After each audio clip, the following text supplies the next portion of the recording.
Workshop nightmare stories. Many of us have experienced these. Some of you will still experience them. I've had my fair share of workshop nightmare or horror stories. Now, this isn't a video to name and shame any particular workshop here in Cape Town. It's more of an informative video to show and to express my feelings that there is a problem in the industry. And note that not all workshops service equally. There are some great workshops out there, and there are also some pretty workshops out there. One story in particular where I got really shitty workmanship was a very well-known and popular workshop here in Cape Town. Huge shout out and thank you to my patrons for sponsoring this video. If you aren't a patron yet, you like the channel, head on over to my Patreon account. Link is in the video description below. It's also going to pop up on the corner of the screen about now. You'll get the video releases way before everybody else does, and it's for a couple of bucks a month. Also, hit that subscribe button if you aren't a subscriber yet, and smash that like button. Now, like, remaining on the topic of bicycle shops and repairs and all of that stuff,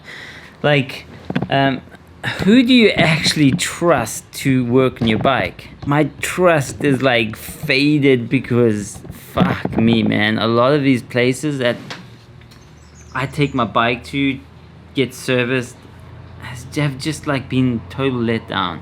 Maybe 2.5 years ago, I took my bike to a reputable and really well-known bike shop here in Cape Town. I took it in for a service for the pivots. Now, given it was probably my fault because I took it in the day before I left for an overseas trip. Now, this was just for a pivot service, nothing more than that. I actually dismantled the whole linkage system on my bicycle, and I just thought, fuck it, this is gonna be a headache for me. So I'm gonna take it into a bike shop and let them sort it all out. I take it in, and the very first thing I tell the guy as I book it in is, talk specs, and all the specs of this bike is on the internet, on the IBIS website. Go download the PDF, it's pretty small. They phoned me up a couple of hours later and they said I can come pick up the bike.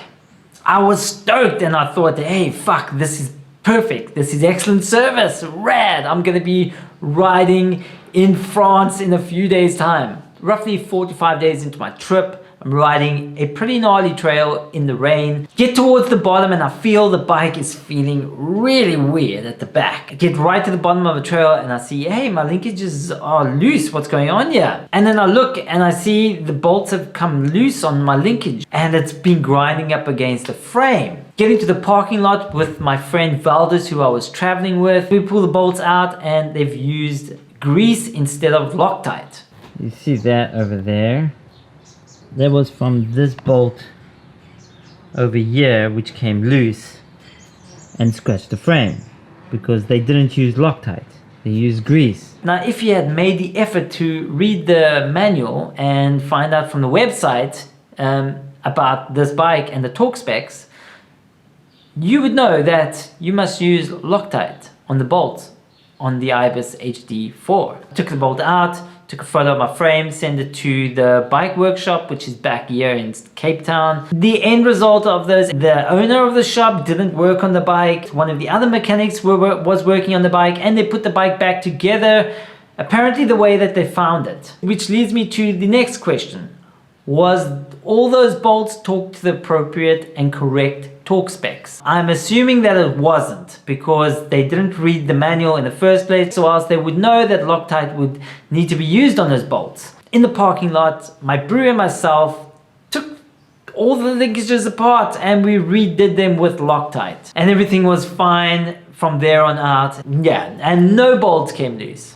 The next time I would take my bike in for a pivot service would be because my bushings are worn. I take it into a different shop because the other shop has left a bad taste in my mouth and I ain't gonna be fucking trusting them again. And I say exactly the same thing. All that spec stuff is all available on the IBIS website. Go on there and go check out the torque specs and all that stuff. I took my bike in for pivot service the other day and I get it back, this happens.